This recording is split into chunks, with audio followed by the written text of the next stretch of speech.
Namastê, estamos de volta para a nossa alegria. Muito obrigado pelo incentivo de todos. Obrigado mesmo. Hoje falaremos, o título da nossa reflexão é Nem Tudo Me Convém.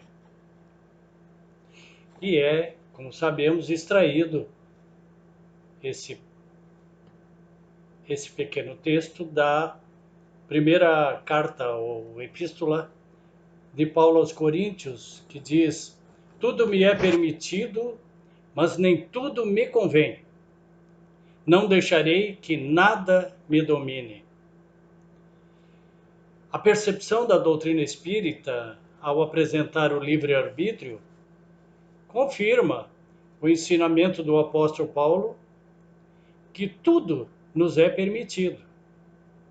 Cada um escolhe o melhor caminho, lembrando que nada é proibido, mas nem tudo edifica. Eu fui me valer de um pequeno texto de Vanderlei de Oliveira, autoral dele, do livro Apaixone-se por Você. Você tem o direito de escolher. Quando você está conectado com seus valores, você escolhe. Faz opções por tudo aquilo que vale a pena, por aquilo que soma. Essa atitude faz parte do amadurecimento emocional e é um dos recursos de defesa fundamental no auto-amor. O direito de escolher é algo tão sagrado que você pode escolher e eleger as pessoas que fazem parte de sua vida. E o melhor é saber que, mesmo aquelas que você não escolhe, podem ser amadas. Pode sentir algo de bom por elas. Pode amá-las à distância, ter um sentimento por elas, ter sempre uma palavra de luz que as abençoe, mesmo quando distante de seu raio de convivência. Não se assuste com isso. Nós fomos criados para amar a todos, mas isso não quer dizer que a gente vai dar certo com todas as pessoas. Isso é uma ilusão. Amemos todas as pessoas, com benevolência e respeito. Para as pessoas essenciais, tenhamos uma verdadeira relação de confiança e amor. Se a vida lhe dá o direito de escolher, termina ele, opte por um mundo melhor, que começa com você, mais feliz. É inspiradora essa lição que ele nos traz. Carl Gustav Jung, o célebre psicanalista suíço, criador da psicologia analítica, vou me valer dele aqui com 4 postulados que ele enuncia e que nos ajudam nesta reflexão. Diz ele: você não se torna um iluminado imaginando figuras de luz, mas sim ao tornar a escuridão consciente. Porém, esse procedimento é desagradável, portanto, não popular. O que ele quer dizer é que o conhecimento, a leitura, a cultura, sem ação na região do espírito, muita leitura sem atitudes, não nos levam a transformações de significado. E a autotransformação é um dos enunciados, talvez o mais importante, maiores da nossa caminhada, da nossa jornada evolutiva. Enquanto nós não nos transformarmos, não existe religião boa. A religião boa, adequada a cada um de nós, é aquela que nos torna um ser melhor, não melhor do que os outros, mas melhor do que nós temos sido. Diz ele ainda numa segunda citação, falo de Carl Gustav Jung: conhecer a sua própria escuridão é o melhor método para lidar com as trevas das outras pessoas. Nas relações interpessoais, nós vemos e julgamos o comportamento das outras pessoas e nos brota uma rebeldia quase que natural, mas que não nos faz bem, porque nós vemos a trave no olho dos outros enquanto não vemos o argueiro no nosso olho. Ou o contrário, né?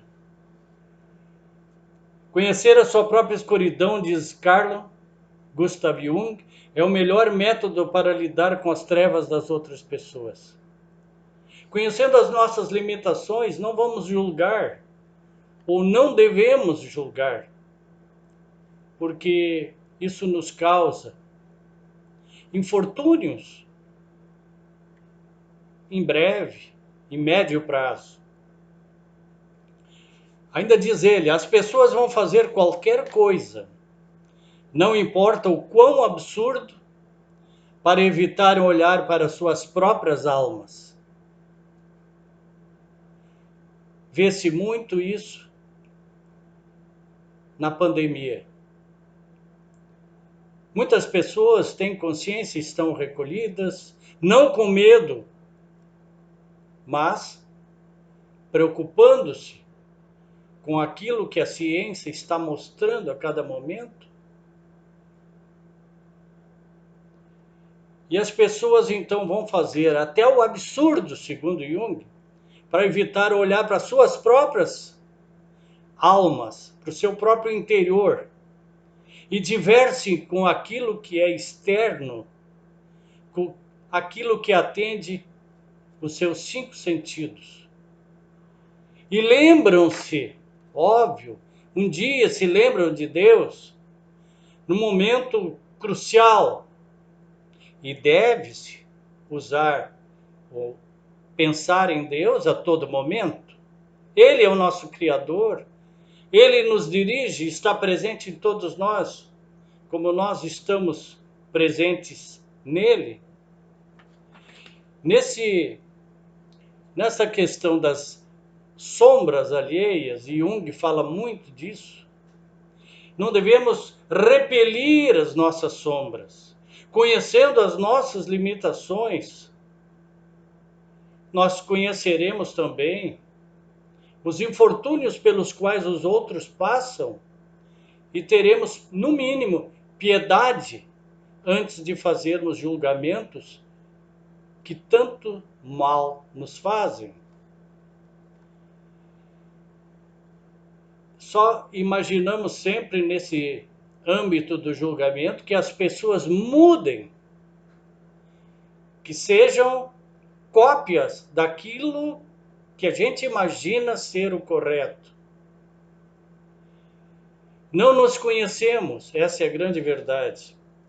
Nós não nos conhecemos como almas, e sim apenas, eu falo de uma grande massa.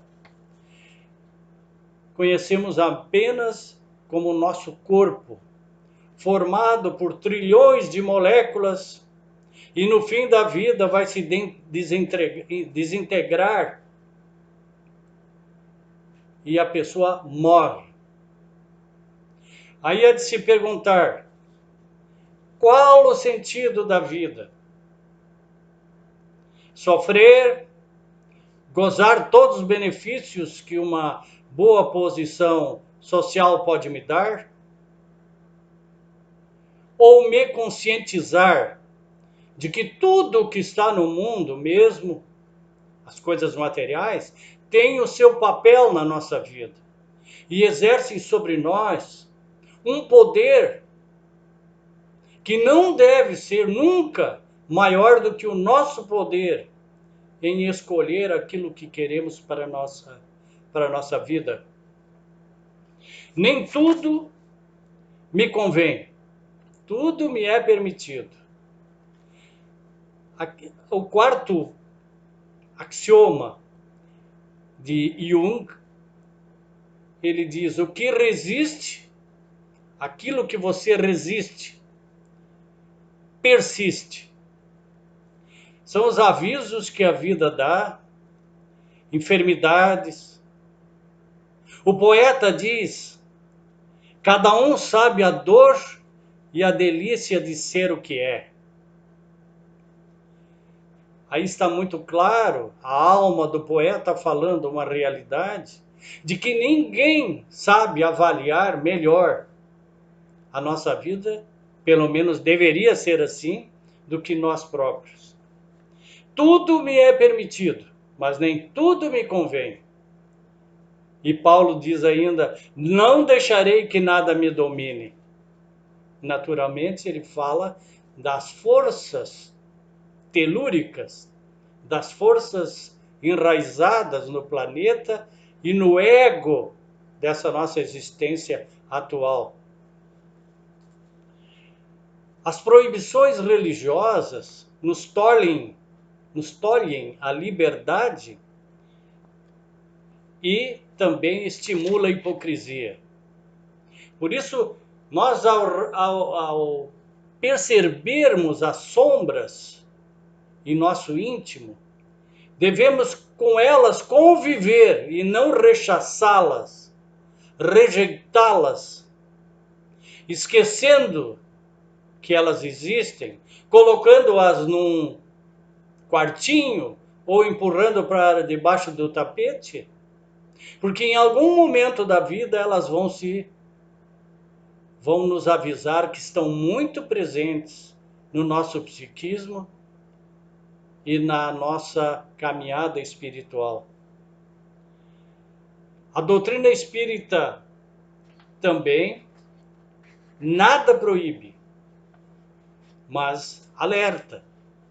Você é responsável pela colheita daquilo que semear, reverberando palavras do próprio Mestre Divino, Jesus Cristo.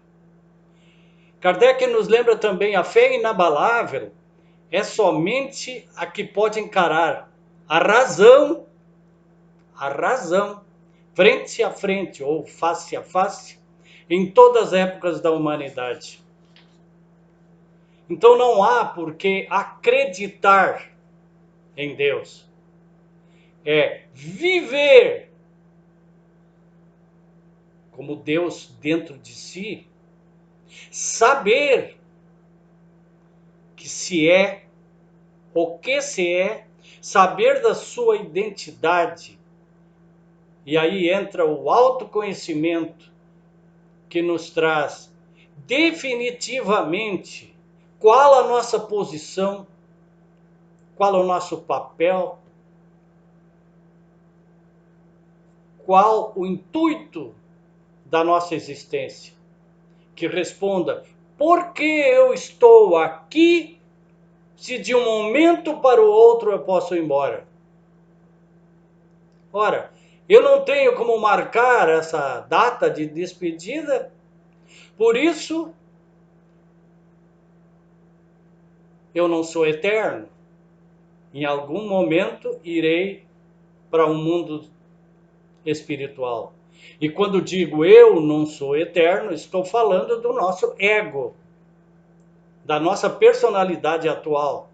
Porque sim, somos espíritos imortais, com múltiplas experiências que nos enriquecem, às vezes nem tanto, mas as oportunidades através da providência divina, da misericórdia do nosso Pai, que nos coloca à disposição meios para desenvolver os valores que precisamos para a jornada.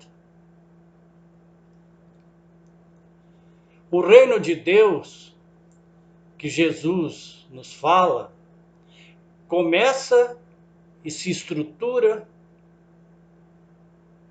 na atitude de cada um diante de si e diante da vida.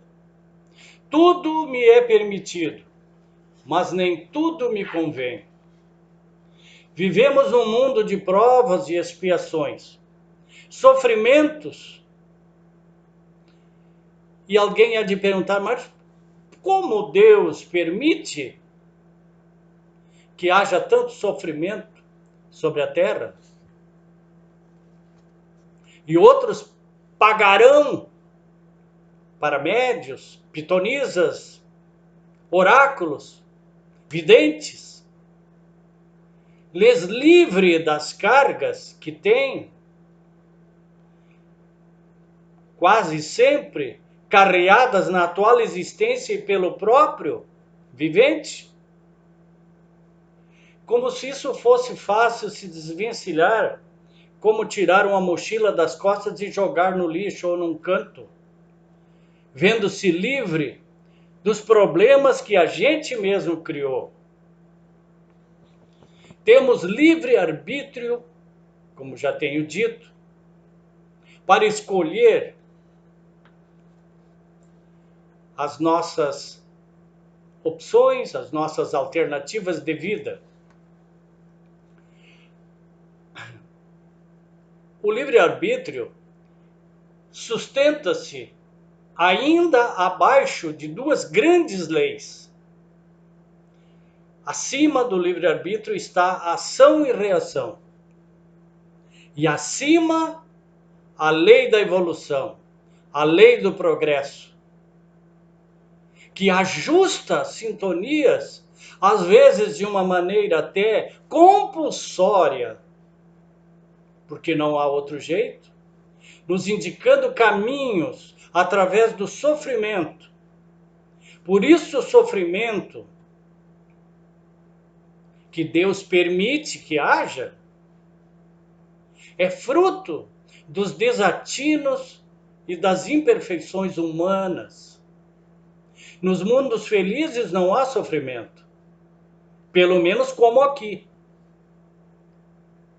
Porque quem habita esses mundos acima dos nossos, dimensões acima da terceira, quarta, quinta, esses dias perguntaram qual é a dimensão que Jesus vive. E uma pessoa estudiosa disse, dimensão 23.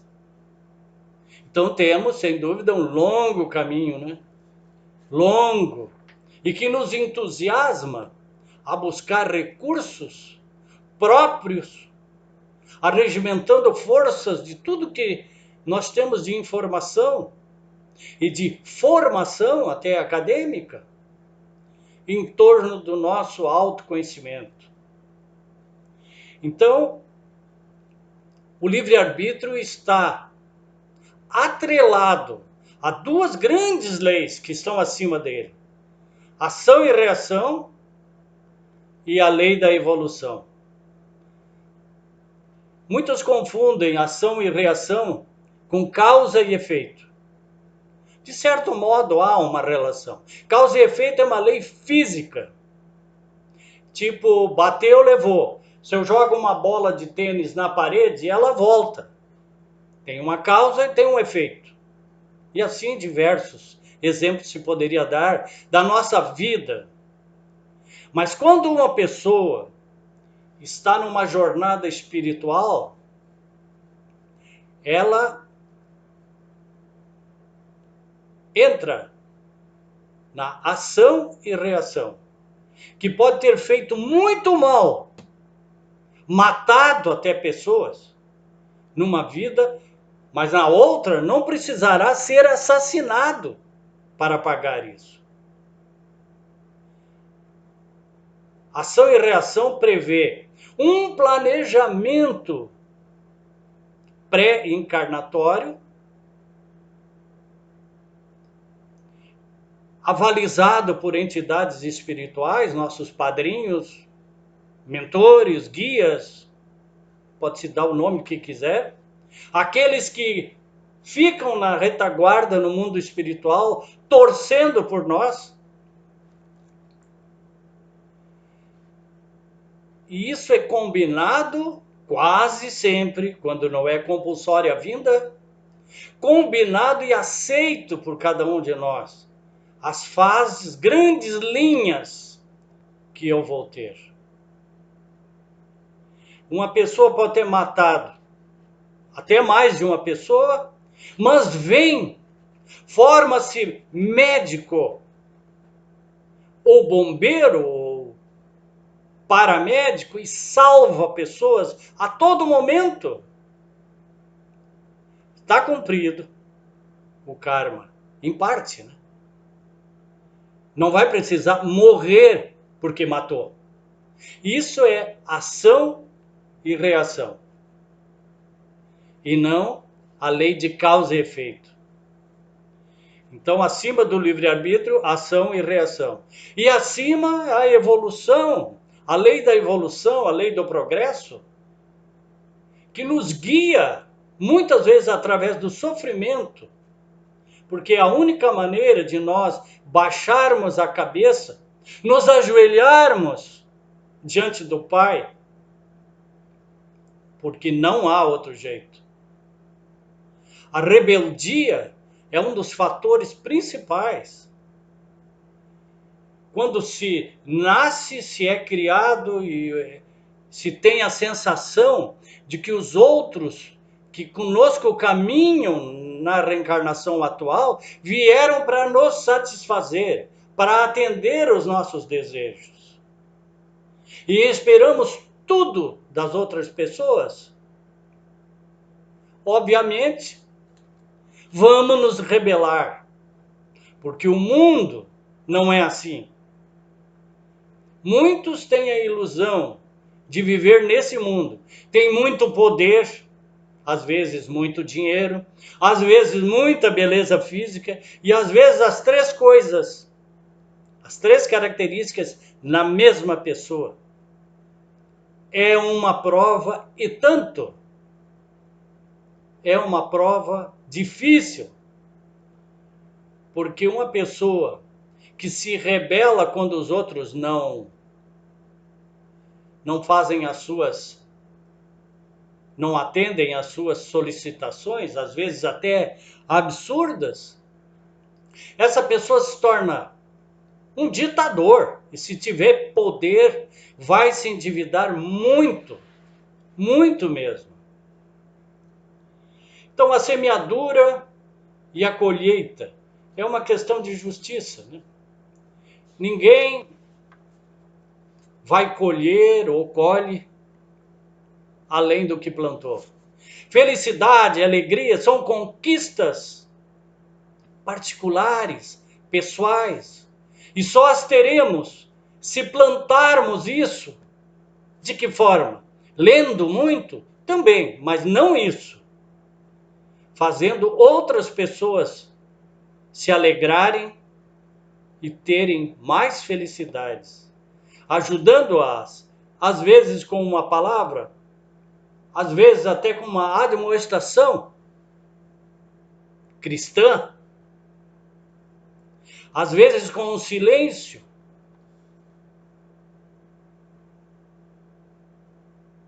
E a pergunta que não quer calar: tudo me é permitido, mas e depois?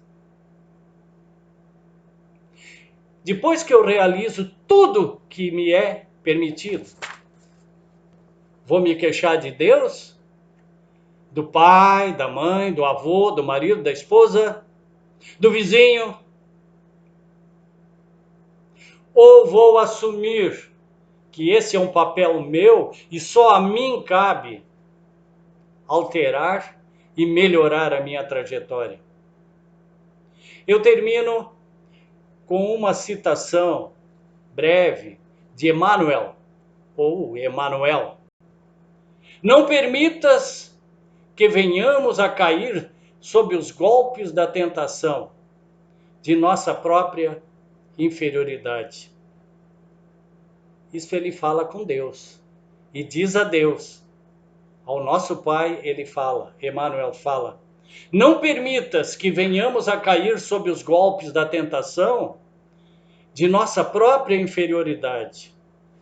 que todos nós possamos nos alegrar, alegrando as outras pessoas de alguma forma, fazendo com que elas reencontrem os seus caminhos num momento tão difícil e possam ter, essas pessoas, uma vida mais proveitosa, mais leve, ajudado pelas nossas palavras, mas principalmente pelo nosso exemplo. Que os exemplos sejam edificantes, não procurando ser modelo para ninguém. Nós somos modelos para nós, hoje, sempre, melhores do que já fomos. Não melhor do que A, B ou C. Melhores sempre. Minhas amigas, meus amigos, namastê, que Deus abençoe a todos, na paz e na harmonia. Até breve.